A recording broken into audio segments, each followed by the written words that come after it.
हवेली की खौफनाक रात। गांव के एक कोने में एक पुरानी हवेली थी जो काफी समय से सुनसान पड़ी थी। लोग कहते थे कि हवेली में भूत प्रेत का साया है। वहां जाने की हिम्मत कोई नहीं करता था, लेकिन अजय और उसके दोस्तों को ऐसी बातों पर विश्वास नहीं था। वे सभी युवा थे, साहसी और हर डरावनी चीज को चुनौती देना चाहते थे। एक दिन अजय ने अपने दोस्तों के साथ तय किया कि वे उस रात हवेली में जाकर वहां की सच्चाई जानेंगे। रात के समय हवेली और भी भयानक लग रही थी। हवेली के चारों ओर ऊंचे ऊंचे पेड़ थे, जिनकी टहनियां हवेली की खिड़कियों को छू रही थी। हवा तेज थी और खिड़कियों के शीशों से टकराती हुई एक अजीब सी आवाज उत्पन्न कर रही थी। हवेली के पास पहुंचते ही अजय और उसके दोस्तों का दिल तेजी से धड़कने लगा, लेकिन उन्होंने एक दूसरे को ढांढस बंधाया और अंदर जाने का फैसला किया। दरवाजा खोलते ही एक अजीब सी ठंडी हवा का झोंका उनके शरीर से टकराया। अंदर घुसते ही चारों ओर धूल और जाले फैले हुए थे। सबने अपने अपने टॉर्च निकाल लिए और हवेली की तलाशी शुरू की। हवेली में चारों ओर अजीबोगरीब चित्र लगे हुए थे। उनकी आंखों में डर साफ झलक रहा था, लेकिन वो एक दूसरे के सामने इसे मानने को तैयार नहीं थे। जैसे ही वे हवेली के अंदर गहरे गए, अचानक से एक दरवाजा जोर से बंद हुआ। सब चौंक गए और तुरंत दरवाजे की ओर भागे, लेकिन दरवाजा किसी भी तरह से नहीं खुल रहा था। अब तक सभी को समझ में आ गया था कि कुछ तो गड़बड़ है। वे सब एक बड़े हॉल में जा पहुंचे, जहां चारों ओर बड़े बड़े शीशे लगे हुए थे। हॉल के बीचों बीच एक पुराना पियानो रखा था, जिस पर धूल की मोटी परत छड़ी हुई थी। तभी अचानक पियानो अपने आप बजने लगा। संगीत की ध्वनि बहुत धीमी लेकिन भयानक थी। अजय और उसके दोस्तों की हिम्मत टूटने लगी थी। वे अब सच में डरने लगे थे। अचानक शीशे में एक परछाई दिखाई दी। वह परछाई किसी इंसान की थी, लेकिन उसका चेहरा स्पष्ट नहीं था। सभी ने उसे देखा और तुरंत डर से चीखने लगे। पलक झपकते ही वह परछाई गायब हो गई। अब हालत यह थी कि सभी का शरीर कांप रहा था।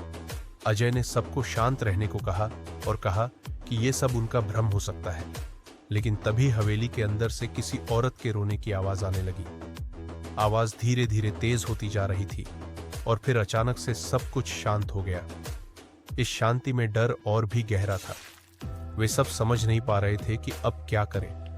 वापस जाने का कोई रास्ता नहीं था, क्योंकि दरवाजा अब भी बंद था और हवेली के अंदर जो कुछ हो रहा था वह किसी बुरे सपने जैसा लग रहा था। तभी हॉल के एक कोने से एक धुंधली सी आकृति उभरी। वह एक औरत की थी जो सफेद साड़ी में थी और उसके बाल बिखरे हुए थे। उसका चेहरा आंशिक रूप से दिख रहा था और उसकी आंखें लाल थीं, जैसे किसी गहरे दुख या क्रोध से भरी हों। वह धीरे धीरे अजय और उसके दोस्तों की तरफ बढ़ने लगी। सभी के दिल की धड़कनें तेज हो गईं, लेकिन उनकी टांगें मानो जमीन से चिपक गई थीं। भागने का कोई रास्ता नहीं था। सब खामोशी से उस औरत को अपनी तरफ आते देख रहे थे। जैसे ही वह औरत उनके पास पहुंची, उसने एक तेज चीख मारी, जिससे पूरा हॉल गूंज उठा। अजय ने हिम्मत जुटाकर अपनी टॉर्च से उस औरत के चेहरे पर रोशनी डाली, लेकिन उसे देखते ही उसकी टॉर्च हाथ से गिर गई। औरत का चेहरा भयानक था। उसकी आंखें खाली गड्ढों जैसी थीं और मुंह से खून टपक रहा था।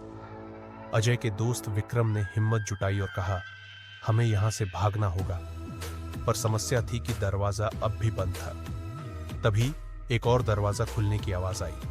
सबने मुड़कर देखा कि हॉल के पीछे का एक दरवाजा खुल गया था, जहां से ठंडी हवा और धुंध निकल रही थी। डर और बेचैनी में वे सभी उस दरवाजे की ओर भागे। जैसे ही वे उस दरवाजे से अंदर गए, वे एक संकरे गलियारे में पहुंचे। गलियारे की दीवारें पुरानी थीं और वहां जाले और अजीब सी आवाजें गूंज रही थीं। गलियारे के अंत में एक और दरवाजा था, जो किसी गुप्त कमरे की ओर इशारा कर रहा था। जब वे उस दरवाजे के पास पहुंचे और उसे खोला, तो उन्होंने देखा कि वहां एक पुरानी किताब पड़ी थी। किताब पर धूल की मोटी परत थी, लेकिन उसके कवर पर अजीब से प्रतीक और संस्कृत में कुछ लिखा था। अजय ने किताब उठाई और उसे खोलते ही हवेली हिलने लगी। हर तरफ की दीवारें मानो टूटने लगी थीं। विक्रम ने चीखते हुए कहा, किताब बंद करो, यह सब उसी की वजह से हो रहा है। अजय ने फौरन किताब बंद कर दी और सब कुछ फिर से शांत हो गया। लेकिन तब तक दरवाजा अपने आप खुल चुका था, जो हवेली के बाहर की ओर जा रहा था। बिना कुछ सोचे समझे सभी दोस्त उस दरवाजे से बाहर भाग निकले। हवेली से बाहर आते ही उन्होंने पीछे मुड़कर देखा तो वह औरत हवेली की खिड़की से उन्हें घूर रही थी। डर से कांपते हुए वे सभी गांव की ओर दौड़ पड़े। हवेली में जो कुछ हुआ था उसके बारे में किसी ने कभी कुछ नहीं कहा, लेकिन उस रात के बाद से अजय और उसके दोस्तों की जिंदगी कभी वैसी नहीं रही। हवेली के उस रहस्य और उस भूतिया औरत की सच्चाई का रहस्य हमेशा के लिए उनके दिल में दफन हो गया। समाप्त।